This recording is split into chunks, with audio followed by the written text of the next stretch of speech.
Eu sou o pastor Mauro Lúcio, pastor auxiliar da Primeira Igreja Presbiteriana de Rubiataba, e eu gostaria de compartilhar com vocês hoje um texto na Palavra do Senhor, um texto bastante conhecido e que foi registrado por Lucas, tanto pelo evangelista Lucas quanto pelo evangelista Marcos. Eu vou ler o texto de Marcos. O texto está registrado em Marcos, Evangelho de Marcos, capítulo 2, a partir do versículo 1. O texto diz o seguinte: dias depois, quando Jesus retornou a Cafarnaum, a notícia que ele tinha voltado se espalhou rapidamente. Em pouco tempo, a casa onde estava hospedado ficou tão cheia que não havia lugar nem do lado de fora da porta. Enquanto ele anunciava a palavra de Deus, 4 homens vieram carregando um paralítico numa maca. Por causa da multidão, não tinham como levá-lo até Jesus. Então, abriram um buraco no teto acima de onde Jesus estava. Em seguida, baixaram o homem na maca, bem na frente dele. Ao ver a fé que eles tinham, Jesus disse ao paralítico: Filho, seus pecados estão perdoados. Alguns dos mestres da lei que estavam ali sentados pensaram: o que ele está dizendo? Isso é blasfêmia. Somente Deus pode perdoar pecados. Jesus logo percebeu o que eles estavam pensando e perguntou: por que vocês questionam essas coisas em seu coração? O que é mais fácil dizer ao paralítico: seus pecados estão perdoados? Ou levante-se, pegue sua maca e ande? Mas eu lhes mostrarei que o Filho do Homem tem autoridade na terra para perdoar pecados. Então disse ao paralítico: levante-se, pegue a sua maca e vá para casa. O homem levantou de um salto, pegou sua maca e saiu andando diante de todos. A multidão ficou admirada e louvava a Deus, exclamando: nunca vimos nada igual. Esse relato é bastante conhecido, é um dos textos clássicos aí da Bíblia, né, do ministério de Jesus, a cura do paralítico. E nesse momento aqui, como o evangelista Marcos menciona, Jesus volta para Cafarnaum, né, estava ali nas proximidades do Mar da Galileia. Jesus volta para Cafarnaum. Este momento do ministério de Cristo é chamado ano da popularidade. Se nós dividirmos o ministério de Cristo em 3 momentos, né? Em 3 momentos, o primeiro é o ano da inauguração, quando Jesus começa o seu ministério, chama os seus discípulos. Neste momento do ano da inauguração, Jesus ainda não é conhecido, ele vai se fazendo conhecido, né? Depois disso, começa o ano da popularidade, quando a região todos já conhecem Jesus, já ouviram falar de Jesus, e aí todos começam a ir atrás de Jesus, querendo presenciar os seus milagres, querendo alcançar alguma graça, né, alguma cura, algo que eles tinham. Né? E o terceiro momento do ministério de Cristo é chamado de ano da oposição, quando Jesus já vai se direcionando para Jerusalém, né, para terminar o seu ministério ali em Jerusalém na Páscoa, né, morrendo na sexta-feira e ressuscitando no domingo. Né? A partir daí, o ministério de Cristo é continuado pelos apóstolos. Né? Muito bem, pessoal. Nesse relato aqui, todo mundo já conhecia Jesus, a notícia que Jesus estava em Cafarnaum atraiu a atenção de todos. E Jesus está numa casa, a casa está cheia, a casa está cheia. Então, Marcos diz que 4 homens pegam um paralítico. E aí eu quero fazer com você gostaria de convidar você a fazer um exercício aí para nós pensarmos neste momento. Né? Imagina aí uma casa cheia, todo mundo se apertando. Com certeza aquelas pessoas ali tinham as suas necessidades, queriam estar perto de Jesus, queriam ver Jesus. E aí, de repente, esses 4 homens chegam ali com esse paralítico. E numa maca, né? Numa cama, numa maca. Então, o texto diz que eles não conseguem entrar e eles tiveram uma ideia super arriscada. vamos subir esse homem pelo teto, vamos levá-lo pelo teto e baixá-lo na frente de Jesus. E foi isso, exatamente isso que eles fizeram. E aí eu convido você para esse exercício agora. Imagina aqueles homens, esses 4 homens, pegando um paralítico numa cama, colocando no teto de uma casa, subindo aquele homem até aquela posição, achando onde Jesus estava e baixando aquele homem na frente de Jesus.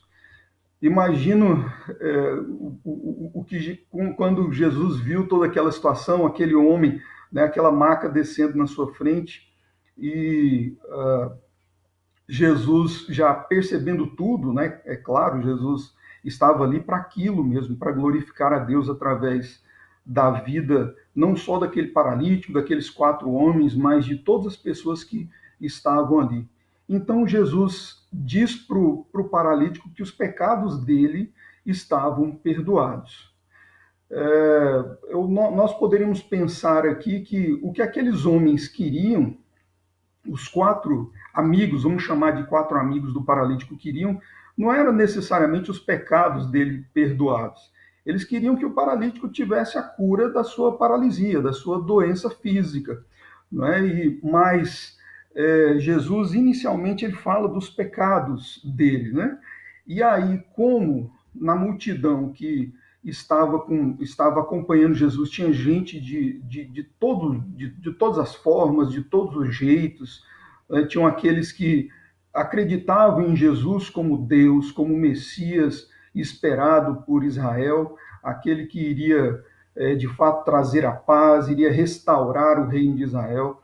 Tinham aqueles que duvidavam, estavam ali apenas para ver um espetáculo, alguma coisa, que é o caso dos doutores da lei aqui, né? E é justamente os doutores da lei que dizem algo. Né? E aí eles mencionam o seguinte, versículo 5 diz assim, alguns dos mestres da lei que estavam ali sentados pensaram, o que ele está dizendo, isto é blasfêmia, somente Deus pode perdoar pecados. Aqueles homens estavam certos. De fato, somente Deus pode perdoar pecados. Mas o que eles não sabiam, e o erro deles era que eles não sabiam, né, ou não acreditavam que aquele homem que estava diante dele, Jesus Cristo, era Deus, é Deus. Então aquela situação era toda perfeita. Estava ali um homem que precisava ter os seus pecados perdoados, não só aquele homem, mas todos os outros, mas o próprio Deus estava ali. E aí Jesus diz que os pecados deles estavam perdoados. Jesus, conhecendo o coração deles, conhecendo o pensamento dos doutores da lei, aí afirma, né? O texto diz o seguinte: Jesus logo percebeu que eles estavam pensando e perguntou: por que vocês questionam essas coisas em seu coração? O que é mais fácil dizer ao paralítico? Seus pecados estão perdoados? Ou levante-se, pegue a sua maca e ande? Aqui Jesus coloca uma pergunta bastante instigante para aqueles homens, para aqueles doutores da lei. O que é mais fácil dizer? Né? O que é mais fácil dizer? Seus pecados estão perdoados? Ou levanta, pega sua maca e anda? Certamente o questionamento de Jesus para aqueles homens estava sendo: o que é mais fácil de se verificar? Que os pecados desse homem estão perdoados ou que ele pode ser curado? O que é mais fácil?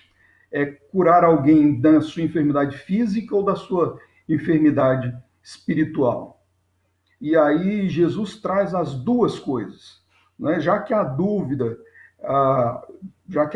daqueles homens ou a incredulidade daqueles homens os levava a imaginar que Jesus estava blasfemando, cometendo um pecado da blasfêmia, então Jesus faz as duas coisas. E aí, depois da pergunta, depois de perguntar o que é mais fácil, perdoar pecados ou curar, e aí nós poderíamos pensar que o mais fácil seria curar, né? Seria curar alguém, porque para curar alguém, teoricamente, você leva um remédio, por exemplo, você, né, pode garantir a cura de alguém levando algum remédio, levando um medicamento. A questão espiritual é mais difícil de se ver, não é?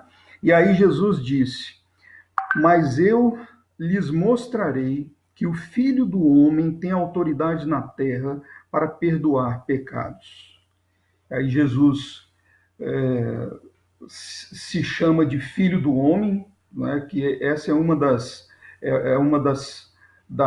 afirmações de Jesus, é um dos nomes de Jesus. Jesus é o Filho do Homem, né, mencionado pelo profeta Daniel, por exemplo. Né, e aí Jesus diz, para que vocês saibam que eu tenho poder para perdoar pecados. Interessante é que Jesus liga as duas coisas. Ele diz: para que vocês saibam que eu tenho poder para perdoar pecados, então ele disse ao paralítico: levante, pegue a sua maca e vá para casa. Jesus podia dizer outra coisa. Jesus poderia dizer: não, para que vocês saibam que eu tenho poder de curá-lo de fato, aí eu digo: vá para sua casa, levante, pegue a maca e vá para sua casa. Mas Jesus não disse inicialmente não disse da cura física. Na verdade, em nenhum momento ele disse da cura física. Mas para que aqueles homens soubessem que Jesus de fato era Deus e Jesus de fato estava operando, né, pelo poder de Deus, Jesus manda aquele homem ficar de pé, pegar a sua maca, levante-se, pegue a sua maca e vá para sua casa. E aí Marcos termina o texto dizendo: o homem se levantou de um salto, pegou a sua maca e saiu andando diante de todos. Imagina o susto ou o quanto aquele homem ficou impressionado. Né? O texto bíblico não menciona isso, né? Mas nós podemos aqui, né, nesse exercício, né, fazendo esse exercício, imaginar quando Marcos diz que ele levantou de um salto, o quão impressionado aquele homem ficou, porque a sua doença já não o incomodava mais, a sua doença já havia passado, ele agora estava curado, ele se levanta de um salto, pega a sua maca e sai andando diante de todos. E aí a multidão, o texto diz, a multidão ficou admirada e louvava a Deus, exclamando: nunca vimos nada igual. É interessante como Jesus supera as nossas expectativas, as expectativas daquelas pessoas, né? Para aquelas pessoas dizerem que de fato nunca tinham visto nada igual, né? Aquilo ali foi algo de fato impressionante.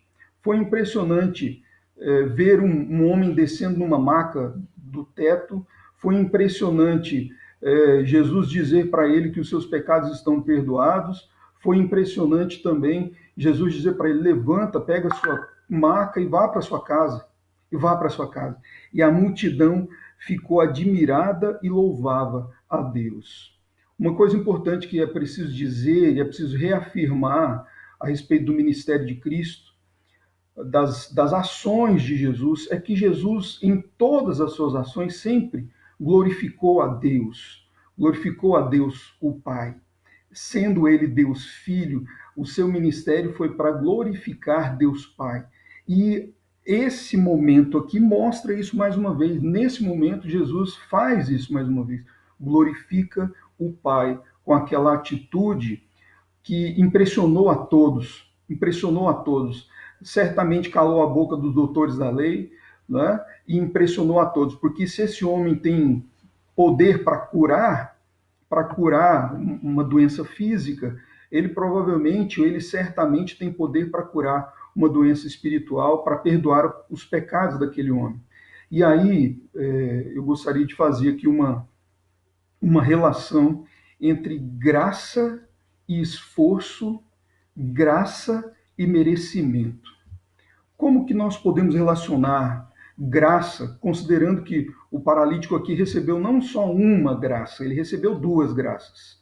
Ele teve o seu pecado perdoado, os seus pecados perdoados, e teve a sua enfermidade física sanada, curada. Ele recebeu duas graças aqui. Qual é a relação que nós podemos perceber olhando para esse relato histórico, relato bíblico, entre graça e merecimento graça e esforço. A relação entre graça e esforço é a seguinte: graça tem tudo a ver com esforço. Graça está ligada ao esforço. Aquele homem recebeu essa graça, o paralítico recebeu essa graça pelo esforço daqueles quatro amigos. Aqueles quatro amigos se arriscaram e o próprio paralítico se arriscou em permitir que eles fizessem isso e se esforçaram e colocaram ele na maca e subiram no teto e desceram sobre Jesus. Isso tudo é esforço. Eles se esforçaram, eles fizeram o máximo que eles podiam, porque eles queriam ver o seu amigo curado. Então, nós podemos dizer de forma bem simples e rápida que graça, meus irmãos, tem tudo a ver com esforço. E em relação ao merecimento, graça, qual é a relação de graça, da graça com o merecimento? Que aí nós poderíamos perguntar, será que aquele homem merecia de fato ser curado? Será que aquele homem merecia de fato ter os seus pecados perdoados? E aí eu quero ampliar um pouco a pergunta, Na verdade, não só essa pergunta deve ser feita não só para aquele homem em si, mas deve ser feita para os quatro amigos, deve ser feita para os doutores da lei, deve ser feita para aquela multidão toda que estava ali. Aquela multidão merecia ser perdoada, aquela multidão toda merecia ser curada, não é? E, e por que Jesus curou aquele homem? Por que Jesus perdoou os pecados daquele homem? Será que foi porque ele merecia? De repente a gente pensa assim, eu sofro tanto, eu mereço a bondade de Deus, eu mereço a graça de Deus. É, na verdade, pessoal, Deus opera nas nossas vidas, Ele derrama a sua graça, Ele administra a sua graça sobre a vida do ser humano, não porque o ser humano merece. Na verdade, o ser humano merece condenação. O ser humano não merece a graça de Deus. É porque não há nada no ser humano que possa atrair a graça de Deus de forma benéfica. Né? Não há nada benéfico no ser humano que possa atrair a graça de Deus. Então por que Jesus deu aquela graça ou aquelas graças, a cura física e o perdão dos pecados para aquele paralítico? Porque simplesmente ele quis dar. O Senhor Jesus, o Senhor Deus, a graça de Deus é ministrada incondicionalmente, simplesmente pela vontade de Deus. Não é movida pelas nossas necessidades. E aí todos nós temos as nossas necessidades. Cada um de nós temos as nossas necessidades, elas são as mais diversas possíveis. Imagine aí, nesse momento que o mundo agora está passando, né, de isolamento social, pessoas morrendo, contaminação, dúvidas sobre a economia, dúvidas sobre os empregos, tudo isso aperta o nosso coração. Tudo isso aperta o nosso coração e todos nós estamos tensos. Nós não poderíamos, eu não tenho a coragem de dizer que eu estou tranquilo, né? Nós todos estamos tensos, preocupados, de certa forma, com o que vai desenrolar de agora para frente, né? Mas, e aí o que nós fazemos? Buscamos a Deus. Lá nas minhas orações eu sempre estou pedindo a Deus, Senhor, abençoa, Senhor, abre portas, Senhor, traga a solução para essa questão que é mundial, não é só nossa, brasileira ou de um país específico, mas é do mundo inteiro. E aí, pessoal, nós precisamos entender isso. O Senhor é misericordioso, o Senhor é gracioso, e se nós queremos alcançar a graça do Senhor, seja na cura de alguma doença ou em específico, esse momento que nós estamos passando, né, seja na superação desse momento todo que nós estamos passando, de tensão econômica, de tensão social, de dúvidas, né, e uma série de outras coisas, o que nós precisamos fazer? Nós merecemos, o ser humano merece receber a cura, o ser humano merece O meu desafio para você hoje é para que você se aproxime de Deus. Se você tem algo a pedir para Deus, se você tem uma necessidade, de fato todos nós temos, se aproxime de Deus, se agarre ao Senhor, mas não ache que você mereça, porque se você chegar diante de Deus dizendo que você quer ser curado porque você é bonzinho nisso ou naquilo, isso não é suficiente, isso não é o bastante. Então, você, para receber a graça do Senhor, qualquer graça que seja, qualquer pedido ou necessidade que você tem, chegue diante de Deus. Mas como você precisa chegar diante de Deus? Com todo o seu esforço, com todo o seu empenho. E aí Jesus é muito claro quando ele diz isso. Um doutor da lei perguntou para Jesus como que nós precisamos buscar a Deus, né? E aí ele disse: busque a Deus de todo o seu entendimento, com toda a sua força, com toda a sua alma. Esse é o esforço que nós precisamos fazer. Você precisa de alguma graça vinda do Senhor? Então busque a Ele, se esforce. De que forma? Buscando a Ele com todo o seu entendimento, de todo o seu coração, de toda a sua alma, com toda a sua força. Mas aí, pastor, como é que fica então o merecimento? Se aproxime diante de Deus não como alguém que mereça alguma coisa, né? Não como alguém que mereça alguma coisa, se coloque diante de Deus como alguém indigno, como alguém que de fato está cheio de carências e necessidades. E Ele vai ministrar na sua vida, na nossa vida, a sua graça, não por merecimento, mas por puro amor, por puro, simples e incondicional amor. E foi isso que aconteceu na vida daquele paralítico. E eu te convido, finalizando a minha palavra hoje, eu te convido a isso, a pensar nisso agora, né, neste momento. Qual é a sua necessidade agora? Sei que são necessidades básicas, né, que todos nós temos, mas eu gostaria que você pensasse nisso neste momento. Qual é a sua necessidade? Né? Independente, eu não quero te perguntar se você merece ter essa necessidade suprida ou não, mas eu quero te fazer um convite. Se agarre ao Senhor, porque Ele de fato é quem pode suprir essa necessidade, essa sua necessidade. E busque a Ele com toda a sua força, com todo o seu entendimento, de toda a sua alma. Esse é o esforço que você vai fazer. E confie no Senhor, porque o Senhor tem o tempo dele, o tempo dele não é como o nosso tempo, né? Nós precisamos nos apoiar nesta graça, nesse amor incondicional e confiar que o Senhor de fato é aquele que cuida de nós, é aquele que nos sustenta e nos guarda com a sua destra fiel, como diz a própria palavra de Deus. Quero convidar você, neste momento, a fazer uma oração comigo, colocar a sua vida diante do Senhor nesse momento e apresentar o seu coração diante de Deus nesse momento. Vamos orar então. Senhor Deus, neste momento eu coloco diante de Ti a vida de cada um de nós. Eu coloco diante de Ti a vida das nossas famílias. Eu coloco diante de Ti as necessidades de cada um de nós. Este momento que nós estamos passando, que o ser humano, o mundo inteiro hoje passa em relação a essa pandemia. Eu clamo a Ti, ó Deus amado. Eu clamo ao Senhor que o Senhor venha com a Tua graça, com o Teu amor incondicional sobre nós.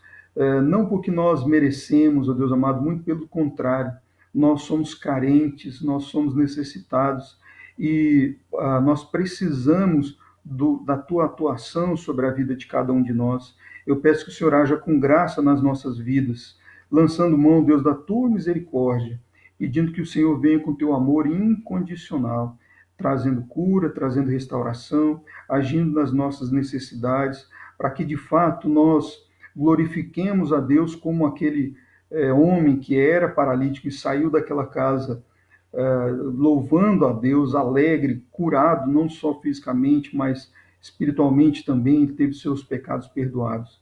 Que o Senhor mova com graça nas nossas vidas, nos dando esse entendimento, para que nós nos esforcemos buscando ao Senhor com todo o nosso coração, com toda a nossa alma, com todo o nosso entendimento, buscando a Ti, estando na Tua presença, para que a Tua graça seja ministrada nas nossas vidas, conforme o Teu amor que é incondicional. Quero te agradecer, ó Deus, por essa oportunidade que tem de compartilhar a Tua palavra e pedir que o Senhor nos dê uma boa semana. Em nome de Jesus. Amém, Senhor. Amém. Eu quero me despedir de vocês, agradecendo aí por esse momento. É algo bastante gratificante para mim, para nós, compartilharmos a palavra do Senhor e que, de fato, você esteja buscando ao Senhor com todo o seu coração, com toda a tua alma, com toda a tua força, para que a graça dele seja presente na sua vida. Boa noite a todos, Deus abençoe, boa semana a todos.